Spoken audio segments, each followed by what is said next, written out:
नमस्कार, आप देख रहे हैं सारा समय मेरे यानी नवजोत सूदन के साथ। स्वागत है आपका हमारी इस खास पेशकश में। भवानीपुर उपचुनाव ममता बनर्जी की साख के लिए, कुर्सी बचाए रखने के लिए और अपनी लोकप्रियता को परखने के लिए भवानीपुर उपचुनाव की बड़ी अहमियत है। भवानीपुर वो जगह है जहां से ममता चुनाव लड़ती हैं, लेकिन इस बार नंदीग्राम की चुनौती को साधने के लिए भवानीपुर छोड़ नंदीपुर से चुनाव लड़ा और हार गई। चुनाव के बाद हुई हिंसा से न केवल ममता की बल्कि राज्य सरकार और टीएमसी सभी की साख पर सवाल उठने लगे हैं। कोर्ट के आदेश पर सीबीआई मामले की जांच कर रही है, लेकिन बंगाल में हिंसा करने और हिंसा के सहारे चुनाव जीतना यहां के सियासी दलों की फितरत बन चुकी है। प्रचार के आखिरी दिन भवानीपुर में फिर छिटपुट हिंसा हुई। बीजेपी ने अपने नेताओं से हुई मारपीट के बाद उपचुनाव टालने की मांग की। उधर एक जनहित याचिका के सहारे भी कोलकाता हाईकोर्ट में ये सवाल उठे हैं कि इस चुनाव की जरूरत क्या थी, जबकि वहां से टीएमसी ही जीत गई थी।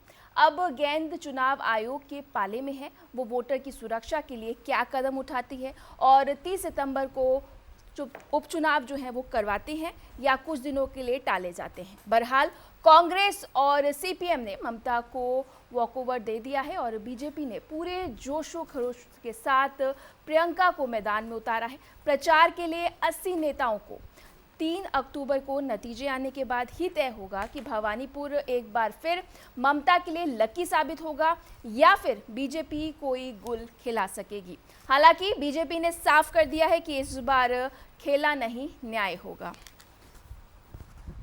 तो आपको बता दें कि जिस तरह से पश्चिम बंगाल में लगातार हिंसा की घटनाएं हो रही हैं और उपचुनाव को देखते हुए लगातार जिस तरह से आवाज़ें उठ रही हैं बीजेपी की तरफ से, जिस तरह से हम सुन रहे हैं कि लगातार वो आवाज़ कानून व्यवस्था को लेकर टीएमसी को सवाल के घेरे में लेता है और इस बार भी जिस तरह से उनके नेताओं के साथ बात की जा रही है कि मारपीट हुई है, जो कुछ भी सामने हुआ है उसको लेकर फिर से टीएमसी पर बीजेपी बरस रहा है। और दूसरी ओर बात की जाए तो ममता बनर्जी भी चुप रह नहीं रही हैं। हम देख रहे हैं कि आरोप प्रत्यारोप की जो राजनीति है वो चुनाव से पहले, चुनाव के बाद और अब जिस तरह से उपचुनाव होने हैं फिर नज़र आ रही है।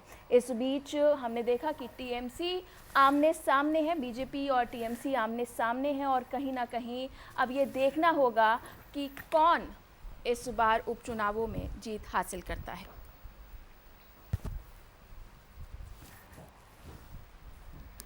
तो आपको बता दें कि जिस तरह से हम देख रहे हैं पश्चिम बंगाल में जो कुछ हो रहा है, इस पर बातचीत करने के लिए हमारे साथ पूरा पैनल मौजूद है। प्रदीप भटनागर जी बीजेपी से अपना पक्ष रखेंगे। प्रदीप जी, आपका स्वागत है। सुमित मेहरोत्रा जी हैं जो टीएमसी से अपना पक्ष रखेंगे। सुमित जी, आपका भी स्वागत। और आरपी उपाध्याय सर हमारे साथ मौजूद रहेंगे, सीनियर जर्नलिस्ट हैं। क्या कुछ पश्चिम बंगाल में स्थिति बनेगी, उनसे जानने की कोशिश करेंगे। उपाध्याय सर, सबसे पहले आप ही के पास आऊँगी और समझूंगी कि ये जो पूरी स्थिति बन रही है पश्चिम बंगाल की, अगर बात की जाए तो क्या कोई चुनाव बिना हिंसा के पॉसिबल है? देखिए, पश्चिम बंगाल का इतिहास रहा है जी। जब वहाँ लेफ्ट शासन में था तो हिंसा होती थी। ममता ने जिस संघर्ष के साथ अपनी आइडेंटिटी क्रिएट की और जी जनता ने सराहा और जनता की अदालत का फैसला सर्वोच्च फैसला होता है, उन्होंने चुना और आज वो मुख्यमंत्री हैं। देखिए, हिंसा होती क्यों? हार जीत एक अलग मैटर है, टेक इट इजी, सहज स्वीकार करिए उसको। लेकिन मैं देख रहा हूं कि पॉलिटिकल पार्टियों में हार बर्दाश्त नहीं है। भी सिक्के के दो पहलू हैं जी। दो लड़ेंगे, एक जीतेगा एक हारेगा, दोनों तो जीत नहीं सकते। उसके लिए जनता से धर्म पर, संप्रदाय पर, राष्ट्र पर जी बांटकर एक विद्वेष फैलाना सिर्फ किस लिए? वोट बैंक के लिए और जीतने के लिए। जी। तो ये जो चरित्र और चाल और चरित्र है, ये बदलना होगा पॉलिटिकल पार्टियों को और हार और जीत को सहज भाव से स्वीकार करना होगा। अगर आप सहज से स्वीकार नहीं करेंगे तो फिर वैमनस्य बढ़ेगा। तो आपको लगता है जिस तरह से ये पूरा ट्रेंड इस वक्त नजर आ रहा है, क्या पॉसिबिलिटी है कि ये जो स्वभाव है पॉलिटिकल पार्टीज का वो बदलने की कोई उम्मीद नजर आ रही? देखिए नवजोत, जिस तेजी के साथ राजनीतिक अपराधीकरण हो रहा है जी, व्यवसायीकरण हो रहा है, जी वहाँ ये उम्मीद बेमानी हो जाती है। जी जितने भी दागी होंगे, बागी होंगे, गुंडे, बदमाश, बहुत दुख होता है जी कि भी लोकतंत्र में जहाँ मंदिर है, जी वो मंदिर भी सुरक्षित नहीं है, वहाँ भी हिंसा और वहाँ भी भाषा की मर्यादा को लांघ जाना, जी ये अब आम हो चुका है। जी पहले होता था, ठीक है भी आप लोकतंत्र का इतिहास देखिए, आज़ादी के बाद में जी जो भी सरकारें आई, विपक्ष को उतनी तरजीह दी गई कि जी, बेशक उतनी मतभेद होता था, मनभेद नहीं मनभेद नहीं जी था। बेशक। प्रदीप ये जी, जो सबसे जी, बड़ी बात है। जी जी बेशक उपाध्याय जी। जी। प्रदीप जी, जिस तरह से हम देख रहे हैं ये पूरा बीजेपी की अगर बात की जाए तो पश्चिम बंगाल में बहुत एक्टिव थी। जिस तरह से चुनाव से पहले हमने देखा किस तरह से पश्चिम बंगाल में एक भरोसा जताया था और आप जीते भी हैं, हार नहीं मानूंगी, जो परसेंटेज बढ़ा है वो ग्राफ बढ़ा है। लेकिन अब टीएमसी पर आरोप लगाना, ममता बनर्जी पर आरोप लगाना, चुनाव आयोग की जिम्मेदारी है, टीएमसी पर किस तरह से आरोप लगाया जाए?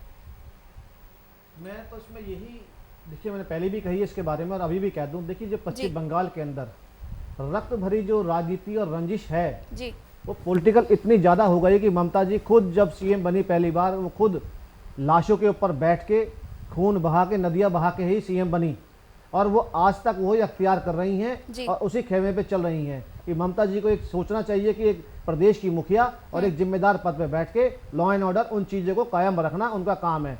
अगर चुनाव उप हो रहा है, मैं उसके विषय में तो ये कहूँगा कि आप इतने होपलेस, घबराए हुए हैं कि आप जो हार गए तो आज फिर उसी राह पे चल रहे हैं। आप उपचुनाव में तो कम से कम संदेश अच्छा दे देते प्रदेश को और पूरे देश को। आगामी चुनाव होने वाला है, क्या शिक्षा देना चाहती है ममता जी, ये चीज भी समझनी और सुननी पड़ेगी उनको। 3 बार वहाँ की जनता ने उनको चुना है, 3 बार वहाँ पर वो किस तरह से उभर कर आई हैं वो आपने देखा है। उसके बाद भी आप इस तरह के इल्ज़ाम लगा रहे हैं। बात इल्जाम की नहीं है जी बात, वहाँ जो राजनीतिक रंजिश की है वो खून की है जो बहाया गया है चुनाव जीतने के बाद भी। और ममता जी 2 बार जीती है, तीसरी बार चुनाव जीतने के लिए लड़ाई लड़ रही है। और टीएमसी तो तीसरी बार रिपीट हुई है, कहीं ना कहीं जनता ने प्यार तो दिया है, चेहरा तो ममता बनर्जी ही। मैं इस चीज के बारे में ना मैं नकारूंगा नहीं, मगर मैं कहूंगा कि वो चुनाव हारी हुई प्रत्याशी हैं, ठीक, मगर उन्हें सीएम फिर भी बनाया गया क्योंकि उपचुनाव में अगर आप जीती भी हैं कैंडिडेट भवानीपुर से, तो क्या जरूरत थी आपके कार्यकर्ताओं को घोष जी को कदम उठाने की, हाथापाई करने की क्या जरूरत थी? क्यों हमारे सांसद के ऊपर बम फेंका गया, क्यों उनके घर पे टिफिन बम फेंका गया, क्यों डाला गया? इस बारे में जवाब देना पड़ेगा अगर आप जीते हुए हैं तो ये आपकी घबराहट है कि आप लगता पुणे फिर भवानीपुर से हारने वाले हैं जो आपने ये हरकतें करी हैं। ठीक है, सुमित जी से इसका रिएक्शन लेते हैं। सुमित जी, जिस तरह से आप पे इल्ज़ाम लगा रहे हैं वो आपके साथ साथ मैं ये भी समझना चाहूँगी कि क्यों हिंसा इस तरह से थमने का नाम नहीं ले रही? ठीक है, अभी उपचुनाव है, आपकी जिम्मेदारी नहीं है, इलेक्शन कमीशन की जिम्मेदारी है, लेकिन पहले भी चुनाव जीतने के बाद जब आपकी सरकार बनी है उसके बाद भी हिंसक घटनाएं जो हैं वो कम होती नज़र नहीं आ रही।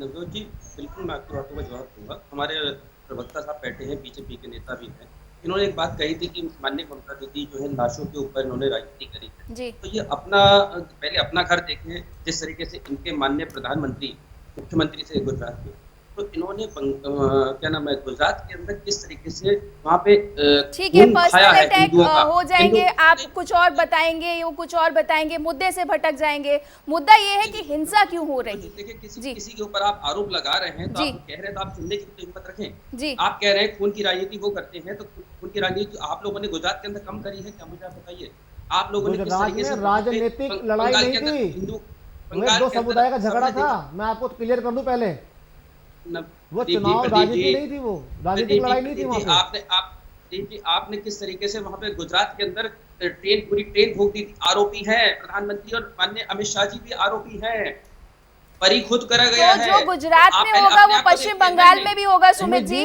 आप ममता जी को भी आप अपराधी मानते हैं जो आप ये बात कह रहे हैं, तो इसका मतलब तो ममता जी भी अपराधी है।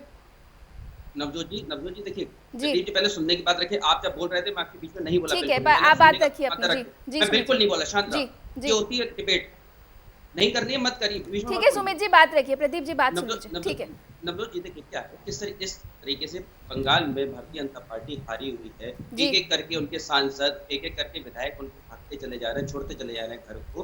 तो इनकी बौखलाहट है, ये लोग हर चुनावों में वहां पे हिंदू मुसलमान लड़ाई दंगा ये लोग करते ही करते हैं कि हाईलाइट हो जाए। जिस तरीके से उन्होंने नंदीग्राम के अंदर करा हाईलाइट होने के लिए, उस जी। तरीके से ये लोग भवानीपुर में भी कर रहे हैं, अपने आप को हाईलाइट कर रहे हैं कि एक बहुत बड़ी सीट बन जाए। पर ये होगा नहीं, जनता ने नकार दिया, तीसरी बार भी नकार दिया है और भवानीपुर से भी नकारेगी। तीनों सीटें माननीय टीएमसी जीतने जा रही है वहाँ।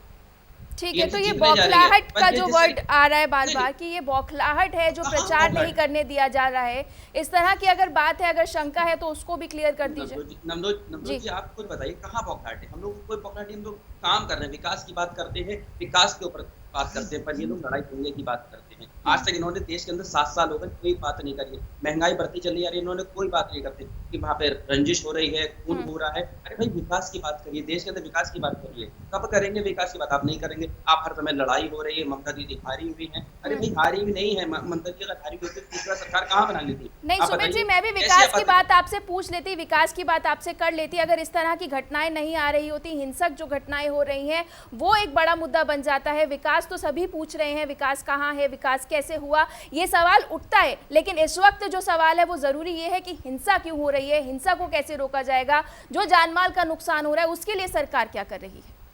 करने वाला कोई व्यक्ति हो, जी थोड़ा सा समय रुकिए तो उसके ऊपर कार्रवाई होगी, बिल्कुल कार्रवाई होगी, कार्रवाई से कोई चीज हटेगी नहीं। ठीक है उपाध्याय जी, जिस तरह से लगातार देख रहे हैं कि चुनाव जब शुरुआत होता है तो मुद्दे अलग होते हैं, लेकिन चुनाव के प्रचार के अंत में आते आते वो एक समुदाय पे बेस्ड हो जाता है, आरोप प्रत्यारोप हो जाता है। तो इस तरह से अगर चुनाव होगा, और दूसरी बात जिस तरह से पार्टीज में मतभेद नजर आ रहा है, इससे फायदा किसको होगा? देखिए, बिल्कुल आपने ठीक कहा, इलेक्शन शुरू होते हैं विकास के मुद्दे से शुरू जी। होते हैं, लेकिन जैसे जैसे इलेक्शन आगे बढ़ता है पॉलिटिकल पार्टियों को विकास सूट नहीं करता। या तो जनता ने विकास के नाम पर वोट देना बंद कर दिया है, या जनता को विकास की जरूरत नहीं है। तो फिर क्या होता है? जी फिर वो जाति पर, धर्म पर, उन्होंने कभी अल्लाह के नाम पर दे दे, मंदिर के नाम पर दे दे, राष्ट्र के नाम पर दे दे, लेकिन दे दे। ये जो परंपरा है लोकतंत्र के लिए बहुत घातक है नत्यो। जिस तरह हिंसा घातक है, लोकतंत्र में हिंसा की कोई जगह नहीं है, उसी तरीके से पॉलिटिकल पार्टियों का जो बिहेवियर है उसमें जो बदलाव आया है। पहले होता था विकास के नाम पर वोट अपनी बताते थे कि भाई हमारा ये अचीवमेंट, आगे हम ये करेंगे। अब जनता और जनता के मुद्दे गायब हैं। जी वहाँ देखेंगे कि दूसरी चीज़ों ने जगह ले ली है। वो कह रहे हैं कि भी दलीप घोष पे हमारे यहाँ बंदूक क्यों उठाई, उन पर भी वो क्यों हमारा तो ये सब चीज़ें क्या इंगित करती हैं कि मुझे लग रहा है कि अपने ऊपर, अपने कार्यकर्ता के ऊपर पॉलिटिकल पार्टियों का भरोसा नहीं रहा है और अपने काम पर भरोसा नहीं रहा है। उन्हें नहीं लगता कि हमने जो काम किया है शायद उस पर जनता वोट बहुत करे। बड़ी बात आप कह रहे हैं और ये तो- सोचने की जरूरत है इस पर। जी सामाजिक सौहार्द बना रहना चाहिए। जी सामाजिक सौहार्द टूटा है, कमजोर हुआ है। और देखिए पॉलिटिकल जो पर्सन है ये भी समाज से आते हैं। जी जब समाज का सौहार्द कम होगा, टूटेगा, तो देखिए वहां से जो लोग निकल के आते जी। हैं उनके अंदर भी वो भावना होगी, और इस भावना से देश नहीं चलता, देश आगे नहीं बढ़ता है।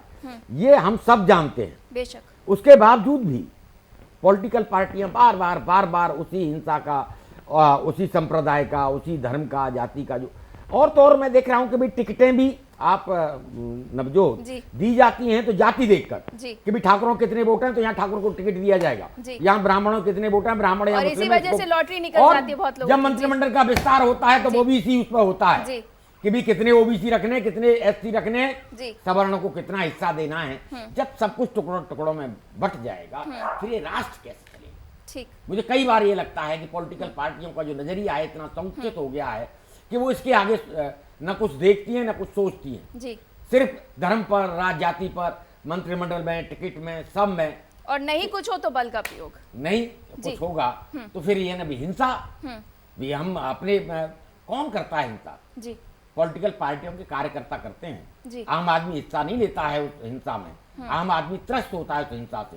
सारी जो दिक्कतें होती है, मान ली कर्फ्यू लग गया तो आम आदमी खाने का, पीने का, काम धंधा सब चौपट हो जाता है, और मौज होती है उन पॉलिटिकल पार्टियों, उनके कार्यकर्ताओं की। उन्हें किसी चीज की कमी नहीं होती है। पॉलिटिकल पार्टियां चाहें तो बिल्कुल लगाम लगा सकती हैं, हिंसा बर्दाश्त नहीं की जाएगी। तो अपने गले बार में आरटीआई में ये नहीं आएंगे, गुंडे बदमाशों को टिकट देंगे। जब राजनीति का अपराधीकरण होगा तो वहाँ साधु नहीं आएंगे। वहाँ जब इस तरह के लोग आएंगे तो उनके जो फॉलोअर हैं वो भी वही होंगे। भाई एक बड़ा गुंडा चुन के एक्चुअल में वहां पहुंच गया तो छोटे जो उसके चेले हैं वो अपना लूटपाट, हिंसा वो करते रहते हैं वहां पर। जी। तो जब तक ये प्राश्रय मिलेगा मैं किसी एक पॉलिटिकल पार्टी की बेशक। बात नहीं करता जी। हूँ। जब तक आप आश्रय देंगे जी तब तक ये न तो हिंसा रुकेगी जी और न राजनीति का अपराधीकरण रुकेगा। जी और ये देश के लिए और पॉलिटिकल पार्टियों के लिए किसी के हित में नहीं है। बेशक। एक बार आपको सभी पॉलिटिकल पार्टियों को ये तय करना होगा और सभी पॉलिटिकल पार्टियां तय कर रहे हैं। जिस तरह अपने भत्ते बढ़ा लेती हैं, जी जिस तरह पेंशन 2-2 और जितनी सुविधाएं हैं जी महंगाई के नाम पर, उसके नाम पर, जी तो RTI जनता को नहीं, ये नहीं नजरअंदाज आएंगे, करना जी सब एक हो जाते हैं ना। बेशक वहाँ सारी जब ज्यादा पावर आपको दे दी जाएगी तो मिसयूज होगा ही। प्रदीप जी, जिस तरह से आप उपचुनाव को टालने की बात कर रहे हैं और इस तरह की बातें जो सामने आ रही हैं उसको लेकर भी सवाल उठ रहे हैं, क्या उपचुनाव टालने से समस्या का समाधान हो जाएगा? देखिए, समस्या का समाधान तो निकालने से होता है। जी अगर उपचुनाव टालने की बात है तो उसका भी एक तरीका है और जी। सिस्टम बनाया गया कि उपचुनाव की कई प्रदेशों में और जगह होने सब जी। एक साथ हो जाए। ठीक। पहली चीज। दूसरी चीज, मैं अभी सुन रहा था, मेरे साथ सुमित जी बोल रहे थे और वो सीधा बंगाल से कूद के गुजरात पहुंच गए थे। अच्छी आपने बात है। पर्सनल अटैक किया तो उन्होंने भी जवाब तो नहीं, देना ही था सर। देखिए, जी। मैंने पर्सनल अटैक नहीं किया, मैंने जी। एक मुख्यमंत्री से सवाल किया। मेरा अधिकार बनता है देश में वो बोलने उस का। वक्त के गुजरात के मुख्यमंत्री पे सवाल उठा रहे हैं बिल्कुल। सर, वो चुप नहीं रहेंगे। अगर आप पर्सनल अटैक करेंगे तो आपका वो आरोप प्रत्यारोप, ये तो कोई चुप नहीं रहेगा। तो ये तो आपको मानना ही होगा कि अगर आपने पर्सनल अटैक किया है तो जवाब आएगा, इसलिए हम कहते हैं कि आप पर्सनल अटैक से देखिए बचिए। नवजोत जी, जी मैंने जितनी बात करी चुनाव जी और राजनीतिक बात करी, जी मैंने एक जाति विशेष के दंगे की बात नहीं करी जो उन्होंने करी। ठीक। ठीक है, मैं थोड़ा सा बता दूं मैं जी कि अगर ये जैसे आप बता रहे हैं कि अगर बंगाल में तो आप ही की बात करें, कार्यकर्ता, आपने- सुनिए सुमित जी, जी मैं सुमित आपके जी बारे आती में हूँ, बता मैं रहा हूँ, आती हूँ बता रहा हूँ सुमित आपकी जी। मैं। जी पहले तो जवाब ये दे दे कि बंगाल हाई कोर्ट को क्यों बीच में दखलंदाजी करनी पड़ी FIR करने के लिए। क्या जवाब देंगे? मुख्यमंत्री की जिम्मेदारी नहीं है, जनप्रतिनिधि नहीं है क्या? उनको वोट नहीं मिला जनता का? पहली चीज। जी, प्रदीप जी, विकास की 500 बात परिवार सुमित उजाड़ जी दिए आती गए। हूँ मैं, मत सुमित जी करिए। आती हूँ मैं। सुमित जी, 500 परिवार उजाड़ दिए गए। लोगों ने 500 कार्यकर्ताओं के परिवार उजाड़ दिए गए। बहन बेटियों के साथ असमत लूटी गई, अरे देश उन्हें बर्बाद हो रहा है। भागना पड़ा आपकी आसाम। बात करो बता ना, देंगे 900 सेंटर के दाम आप हो गए इतने हैं, जिम्मेदार कौन आदमी पेट्रोल के हैं दाम हो गए कि हैं, कौन पश्चिम जिम्मेदार बंगाल और है? बांग्लादेश की ऊपर कितनी बड़ी सीमा ऊपर लगती है, ऊपर कभी आप चीनी चिंता नहीं घटती करते चली जा रही उसकी। है। और आप जो काम जी, जी, तस्करियां जी, कराते हैं जी, उसके जी, बारे में जी, आप जी, जवाब जी, नहीं देंगे। आपके- आप लोग वो हैं कि BSF पे आप हमला करेंगे। आप लोग वो हैं। मस्ती करने जाते आप हैं। मुझे ये बता दीजिए कि CBI को सुमित जी क्यों आना पड़ा? एक बार आप बात पूरी सुन लीजिए, फिर मैं आपको जवाब का मौका दूंगी। जी बात रखिए। मैं तो प्रदीप जी। मैं तो जी। पूछता हूँ CBI को क्यों आना पड़ा FIR कराने के लिए? अगर CM इतनी सक्षम थी, मजबूत है और अनुशासन है उनमें, तो अनुशासनहीनता क्यों? ईडी तोड़ता है आपका। मैं जब कोई वही तो काम कह रहा हूँ नहीं मैं। करता, उसके पास आप नहीं इतने आएगी। डरे हुए हैं आप उपचुनाव से कि अरे वो आपने कौन क्यों है? हमला कराया मालूम है। आपने? तो आप इन ठीक लोगों है। को सारा क्यों देते चलिए, हैं? आप बड़ा वो हो, clear है। आप वो हैं जो सिंदूर में अपनी राजनीति खड़ी करने के लिए ममता जी ने कितने सबको किसानों मालूम को है, बलि सबको चढ़ा ठीक दिया। है, ठीक है प्रदीप जी, सारे जवाब लोग जवाब किसानों ले को- जवाब ले एक लेते चीज हैं बड़ा प्रदीप क्लियर है जी। जी नवजोत। उपाध्याय जी। देखिए, सीमा की सुरक्षा केंद्र का दायित्व है। जी अगर घुसपैठ हो रही है, जी अगर वहां तस्करी हो रही है, बेशक। तो फिर सीमा पर जो सुरक्षा बल तैनात हैं, जो आप रखते हैं, वो क्या कर रहे हैं? तो उपाध्याय प्रश्न जी, केंद्र पर भी हमने उठता है। आप- उपाध्याय देखिए, सीमा की सुरक्षा राज्य सरकार का जिम्मा नहीं है, वो बिल्कुल। केंद्र सरकार का हमने जिम्मा है। जो आपने आपको देखा सुरक्षा है। 24 परगना में बेशक BSF की बात गई कर थी, रहे कितना हैं। विरोध करा था। सुरक्षा के लिए गृहमंत्री 24 सो रहे हैं। परगना में जब BSF गई थी तो हमने आपने देखा कितना विरोध करा था ममता जी ने। सीमा सीमा की गृहमंत्री सुरक्षा बोल बल रहे जब हैं, गई, सीमा की देखिए सुरक्षा पे थोड़ा जी। कोई बेशक हम आपने बेशक देखा। यही प्रदीप जी, यही मैं आपसे सवाल समझना चाह रही हूँ कि आप सवाल उठा रहे हैं TMC पे। बेशक उपचुनाव से पहले जो हुआ या सीमा पर जो हुआ वो उसका जवाबदेही आप वो TMC की नहीं होगी। उसकी जो हिंसा हुई है चुनाव से पहले, उपचुनाव से पहले जो हिंसा हुई है उस पर मैंने सवाल पूछा है। लेकिन आप जो सवाल पूछ रहे हैं वो सवाल TMC से नहीं पूछने को बनता है, वो तो आपकी तो केंद्र आप में बताइए सरकार। जी बिल्कुल, जब BSF जाए तो आप उसका विरोध करो, हैं? आपके कार्यकर्ता पथराव करें, उन पे गर्म पानी फेंक दें, वो ठीक है। उसमें केंद्र की जवाबदेही है कि प्रदेश की नहीं है। आप विरोध करें, BSF अगर 24 परगना लग रही है तो आप विरोध करें, वो ठीक है। जो आप कहते हैं वो ठीक है, बाकी सब गलत है, ये नहीं अगर चलेगा। ये कहेंगे कि सीमा ये से नहीं आप चलेगा। सीमा सुरक्षा बल हटा लीजिए, सेना हटा फिर लीजिए, क्यों अब आप हटा देंगे बताइए ना क्यों विरोध करा गया BSF नहीं, आप हटा देंगे क्या? आप BSF क्यों विरोध किया गया इतना? नहीं, देखिए, हमारी वो आपका सेना दायित्व इतनी है। कमजोर नहीं है, आपका दायित्व हमारी है। सेना इतनी आप कमजोर लोग नहीं आपका है। दायित्व है, प्रदीप वही जी, कहूंगा। हमने लगाई है, हमने प्रदीप भारत जी, की हमारी रिपोर्ट सेना लगाई। इतनी कमजोर नहीं है कि कौन कोई सी पथराव लगाई है? करेगा और वो वहां से हट वो जाएगी। नवजोत जी बेशक। मेरा एक छोटा सवाल ये है जी। कि जितने भी चुनाव के टाइम में जो रक्त रंजी से जो वहां पे हुई जी। और जो लोग घर छोड़ के भाग गए, उन्हें पुनः क्यों नहीं बुलाया गया? ठीक उनको सुरक्षित क्यों नहीं किया गया? ठीक है जी। सुमित जी जवाब दीजिए इस बात का। देखिए, ये लोग नवजोत जी, बीजेपी के लोग चुनाव से पहले हर जगह, चाहे आप कोई सा प्रदेश देख लीजिए, उत्तर प्रदेश देख लीजिए, कहीं पे भी देख लीजिए, लोग किसी तरीके से ड्रामा करते हैं, लड़ाई दंगे की बात करते हैं, विकास की कभी बात नहीं करते। अरे भाई लड़ाई दंगा, ये लोग छुटपुट, ये लोग खुद चाहते हैं लड़ाई दंगा हो, हर प्रदेश में हो, ताकि बीजेपी का माहौल बने। हिंदू हिंदू की बात करते हैं, इन्होंने आज तक देश में करा क्या है? 7.5 साल हो गए हैं, देश में भूखमरी के हालात पैदा हो चुके हैं, इन्हें दिखाई नहीं तो पड़ता। सुमित जी, आप जो पश्चिम बंगाल की इस वक्त हालात है, आप उससे वाकिफ नहीं है? हाईवे बनाया पश्चिम बंगाल में केंद्र ने, बता दो कैसा बनाया है? नवजोत जी, मैं आ रहा हूँ। देखिए 100 रुपए लीटर से तेल के दाम हो गए, 900 रुपए सिलेंडर के दाम हो गए हैं। सुमित जी, क्या हिंदू की बात नहीं होनी चाहिए? हिंदू इस देश का नागरिक नहीं है? हिंदू को इस देश में बोलने का अधिकार नहीं है? हिंदू को इस देश में रहने का अधिकार नहीं है? क्या क्या कहना चाहते हैं आप? हिंदू की बात कोई न करे। नहीं, बेशक, और आप जिस तरह से कह रहे हैं कि चुनाव से पहले जो स्थिति थी, ये नहीं है कि अचानक उपचुनावों की। ये रोहिंग्या को बसाएंगे, ये रोहिंग्या को बता दीजिए 28,000 गाँव में कहा से कि हिंदू की बात करते हैं।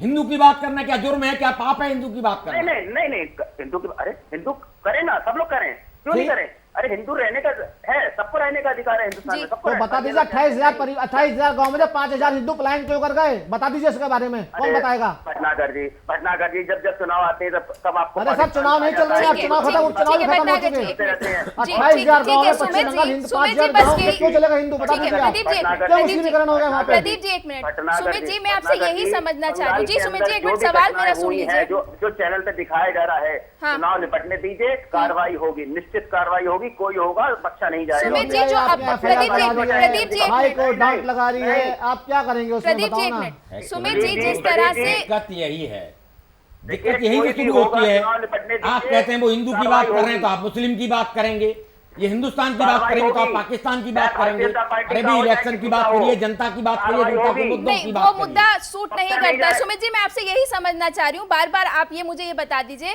कि जो चुनाव में हुआ, मैं उस पर तो सवाल पूछ ही नहीं रही हूँ। 2 मई के बाद क्या कोई हिंसा नहीं हुई? 2 मई के बाद पश्चिम बंगाल की जो स्थिति है वो आप नहीं जानते हैं, उसको लेकर कितनी कार्रवाई हुई है? अब आप सारी चीजें ये बंगाल से जोड़ रहे, आसाम में हो रही, मैं पश्चिम बंगाल से सर इस वक्त पश्चिम बंगाल का सवाल पूछी हूँ तो पश्चिम बंगाल का पूछूंगी, जब असम पर डिबेट करूंगी तो असम पर पूछूंगी। नहीं, पूछिए, आपका अधिकार है, हमारे भी तो जवाब देने का अधिकार है। जी जवाब दीजिए। बंगाल, आप असम की घटना को बंगाल से जोड़ देते हैं, केरल की घटना को बंगाल से जोड़ देते हैं, ये सबने देखा है। किसने नहीं देखा? सबने देखा, सारे चैनलों पे चला है। कोई सही बात आवाज उठाता है, सच बोलता है तो उसकी आवाज दबा दी जाती है, उसके ऊपर FIR हो जाती है। ये तो आज हालात बने हुए हैं देश के अंदर, तो होगा क्या? आज आप मुझे खुद बताइए, भारतीय जनता पार्टी, हमारे माननीय प्रधानमंत्री जी करना क्या चाहते हैं? कोई सही बात बोले, कोई किसी की मदद करे तो उसके ऊपर FIR हो जाती है। देखिए ऐसा नहीं है, मैं भी बोलता हूँ, नहीं, आप भी सुन रहे होंगे। ये सवाल बचने की कोशिश की जा रही है सुमित जी, जिस तरह से नहीं, आपकी जवाबदेही बनती है राज्य में। अगर जनता ने आपको चुना है तो जवाबदेही किसकी बनेगी? जी अरे जनता ने चुना है, जनता ने तीसरी बार चुना है, काम करा है, विकास की बात करिए बंगाल के अंदर, तभी तो चुना है जी, वो बहुमत से चुना है। तो यही पूछ रही हूँ ना, तो जनता की सुरक्षा कौन करेगा? पश्चिम बंगाल का सवाल पूछ रही हूँ तो आप बोल रहे हैं असम की बात कीजिए। क्या असम की जनता ने चुना है? पश्चिम बंगाल की जनता का सवाल पूछ रही हूँ। नहीं, असम के अंदर असम पुलिस वहाँ की जनता को मारती है, गोली मार देती है, उसके बाद कोई तो बात सर असम पे जब डिबेट करूंगी तो असम पे मारेगी क्या? तो पश्चिम बंगाल आप क्या कहना चाहते हैं? क्या बंगाल की पुलिस से मरवाना चाहते हैं जनता को? नहीं, अगर एक जगह पुलिस ने गलती की है, उपाध्याय जी आप बड़े सीनियर हैं, मैं आपकी बात का मान सम्मान मैं जनरली देखिए वहाँ जो किया गलत किया जी, गलत सही कैसे हो सकता है सुमित जी? आसाम में गलत किया है तो वो गलत है, नहीं तो इस चीज को उसकी निंदा होनी चाहिए। अंदर हालत क्या? नहीं, हिंसा कहीं हुई है, मैं आपसे वही कह रहा हूँ, चुनाव निपटने दीजिए, 2 दिन शेष रह गए हैं, चुनाव निपटने ये सवाल तो पूछ ही नहीं रही हूँ सुमित जी, मैं सवाल ये पूछ रही हूँ, शायद आपने मेरा सवाल नहीं सुना, मैं ये पूछ रही हूँ कि अब तक जो हुआ उस पर क्या कार्रवाई हुई? नहीं तो इनकी CBI कर तो रही है, जांच कर तो रही है, CBI ED इनकी कर तो रही है जांच, ठीक करने दीजिए, हमें क्या परेशानी है? हमें कोई परेशानी नहीं, कोई जो आरोपी है उसे पकड़े ना, ये लोग करे काम, और जो सही हो। पश्चिम बंगाल की पुलिस सपोर्ट नहीं कर रही। जी नहीं, वहाँ के DGP को आपने ऑर्डर कर रखा है कि आप सहयोग नहीं करेंगे CBI को। आप लोग चुनाव से पहले कुछ ही समय पहले अपना CBI का तोता बाहर निकाल देते हैं, ED का तोता बाहर अब तो निकाल चुनाव देते खत्म हो चुके करिए ना, ना काम। अब तो चुनाव खत्म हो नहीं, चुके वो चुनाव की बात हैं। कर रहे हैं जी, बेशक इस तरह की। ठीक है सुमित जी, मैं सवाल ले लेती हूँ आपका प्रदीप जी से। ठीक है सुमित जी, मैं सवाल ले लेती हूँ आपका। जवाब देगी, ठीक है, जनता आपको जवाब देगी, बेफिक्र ठीक है, रहिए, मैं जनता जवाब देगी, जनता। बेशक ये तो जनता के हाथ में ही है, जनता तो जवाब देगी। प्रदीप जी, प्रदीप जी, जिस तरह से ये सवाल लगातार उठ रहे हैं, एजेंसीज का दुरुपयोग, इसको लेकर के चुनाव जैसे ही आते हैं एजेंसीज एक्टिवेट हो जाती हैं, इस पर सवाल, ये शक भी आप जनता का दूर कीजिए कि इस तरह की घटनाएं, इस तरह की बातें क्यों जनता के मन में आती हैं? देखिए ये तो एक राजनीतिक पार्टियां जो एक जनता को जो बताना चाहती हैं चिल्ला चिल्ला के, ये चीजें हैं। देखिए कोई भी परिवर्तन निदेशालय हो या सीबीआई हो, कोई भी हो, जिस जब तथ्य और सबूत उसके हाथ लगते हैं, चुनाव के टाइम और चुनाव से पहले या बाद में हो, वो अपना काम करती है। ये तो कहने वाली बात है कि ये कोइंसिडेंस ही होता है कि चुनाव के आसपास ही कुछ इस तरह के सामान सामने आता है, कुछ ऐसे तथ्य सामने आते हैं। भतीजे की कटघरे में खेचा पड़ाया, बुआ भतीजे को पकड़ा कोयला घोटाले में, शारदा में, तो बुआ भतीजे प्रदर्शन धरना करने लगे, दिल्ली बुलाया, 8 घंटे पूछा गया तो अगर आप इलेक्शन में लिप्त नहीं है तो सीबीआई तोता है, ये हमने नहीं कहा, ये मीडिया ने नहीं कहा, ये तो कोर्ट की टिप्पणी है। बेशक ये तो माननीय न्यायालय ने माना है, हम नहीं कह रहे हैं उस चीज को।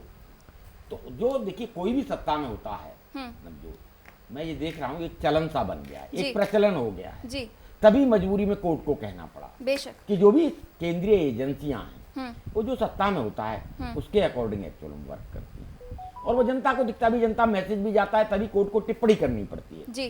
तो देखिए जो संवैधानिक संस्थाएं हैं जी, इनका भी दायित्व बनता है, इन्हें निष्पक्ष रहना होगा, निष्पक्ष दिखना होगा। जी, लोकतंत्र है जी, लोकतंत्र में विरोध की आवाज को भी जगह बेशक। आप जिस तरह से उपाध्याय सर कह रहे हैं, आपने बहुत महत्वपूर्ण बातें कही हैं। शुक्रिया आप हमारे साथ जुड़े। सुमित जी, आपका भी धन्यवाद हमारे साथ जुड़ने के लिए, और प्रदीप जी आपका भी धन्यवाद हमारे साथ जुड़ने के लिए। तो कहीं ना कहीं अब सवाल ये उठता है कि डेमोक्रेसी, ट्रांसपेरेंसी, ये जो भारी भारी शब्द हैं, क्या ये शब्द अब सिर्फ किताबों में ही रह जाएंगे? क्योंकि जो हकीकत है, जिस तरह से हिंसा हो रही है, जिस तरह से आपस में बर्ताव हो रहा है, वो कहीं ना कहीं चिंताजनक है। इस खास पेशकश में इतना ही। सहारा अपना।